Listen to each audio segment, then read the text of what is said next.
सुंदरकांड मंगलाचरण।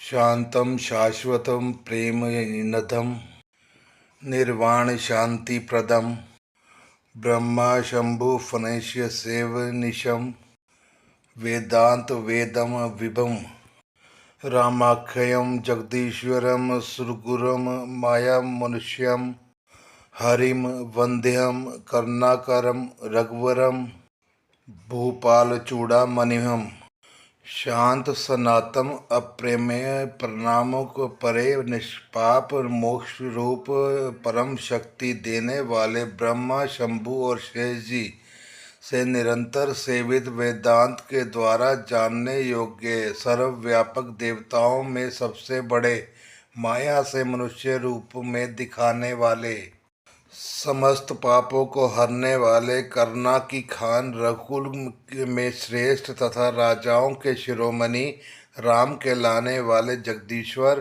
की मैं वंदना करता हूँ।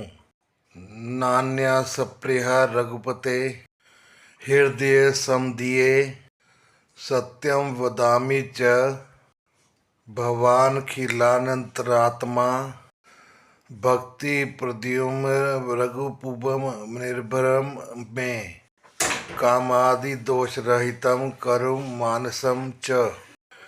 हे रघुनाथ जी, मैं सत्य कहता हूँ और फिर आप सबके अंतर्यात्मा ही है, सब जानते ही है कि मेरे हृदय में दूसरी कोई इच्छा नहीं है। हे रघुकुल श्रेष्ठ, मुझे अपनी निर्भरा पूर्ण भक्ति दीजिए और मेरे मन को काम आदि दोषों से रहित कीजिए।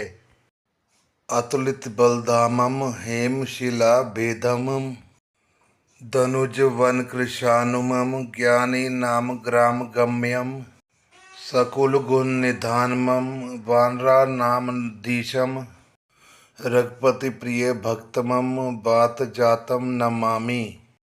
अतुल बल के धाम सोने के पर्वत सुमेरु के समान कांति युक्त शरीर वाले दैत्य रूपी वन को ध्वंस करने के लिए अग्नि रूप ज्ञानियों में अगम्य संपूर्ण गुणों के निधान वानरों के स्वामी श्री रघुनाथ जी के प्रिय भक्त पवन पुत्र श्री हनुमान जी को मैं प्रणाम करता हूँ।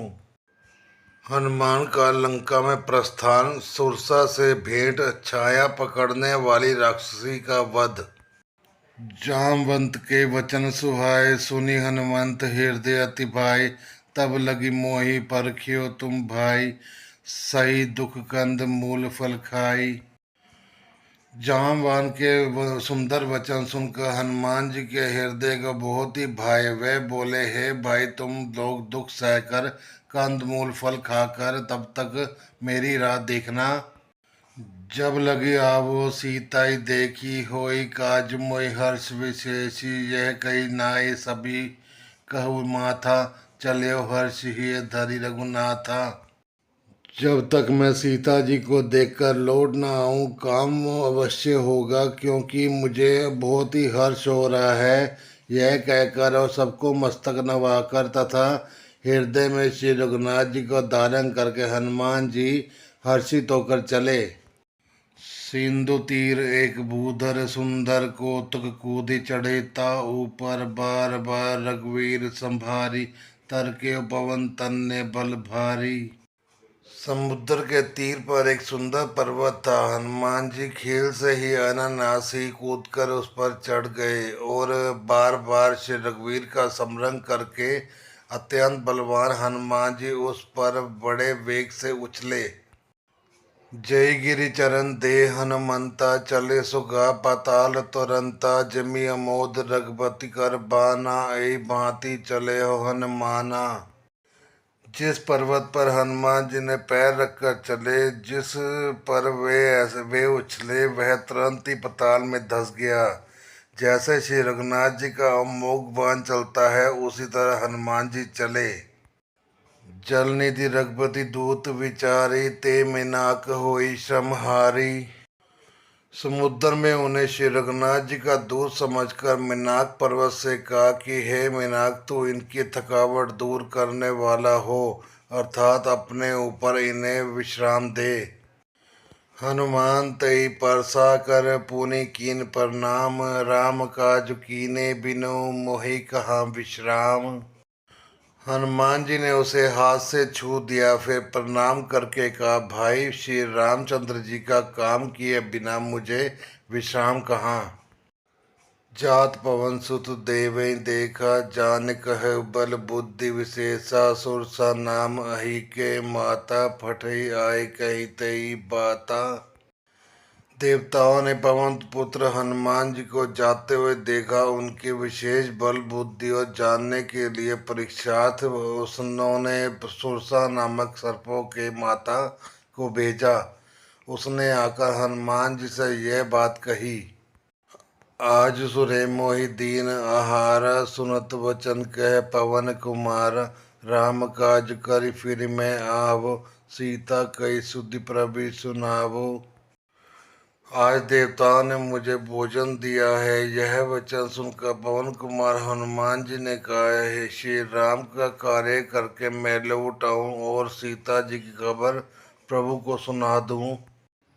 तब तब बदन पैठियो आई, सत्य कहो मोहि जान दे माए। कवन जतन दई नहीं जाना, घर सही न मोहि करियो हनुमाना।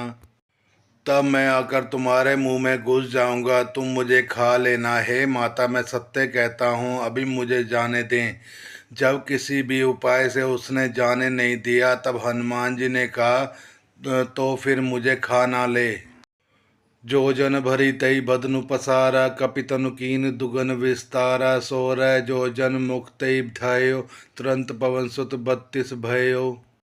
उसने जोजन भर 4 कोस में मुंह फैलाया, तब हनुमान जी ने अपने शरीर को उससे दुगना बढ़ा लिया। उसने 16 जोजन का मुख किया। हनुमान जी ने तुरंत ही 32 जोजन का हो गए। जस जस सुरसा बदन बढ़ावा, तास दून कपि रूप दिखावा। सत जोजन तई आनन कीना, अति लघु रूप पवन पवन सुत लीना। जैसे जैसे सुरसा मुख का विस्तार बढ़ाती थी, हनुमान जी उसका दूना रूप दिखलाते थे। उसने 100 योजन 400 कोस का मुख किया, तब हनुमान जी ने बहुत ही छोटा रूप धारण कर लिया। बदन पठई पुनि बाहर आवा, मागा विदाताई सिरुनावा। मोहि सुरय जेहि लागी पठावा, बुद्धि बल मरु तोर न पावा। और उसके मुख में घुसकर तुरंत फिर बाहर निकल आए और उसने सिर नवाकर विदा मांगने लगे। उसने कहा, मैंने तुम्हारे बुद्धि बल का भेद पा लिया, जिसके लिए देवताओं ने मुझे भेजा था। राम काज सब करियो, तुम बल बुद्धि निदान। आशीष दई गई सो, हर्ष चले हनुमान। तुम श्री रामचंद्र जी का सब कार्य करोगे, क्योंकि तुम बल बुद्धि के भंडार हो। यह आशीर्वाद देकर वह चली गई। तब हनुमान जी हर्षित होकर चले। नसीचरी एक सिंधु महु रही, करी माया नभु के खगर गई। जीव जंतु जे गगन उड़ाही, जल विलोक तिनके पर छाई।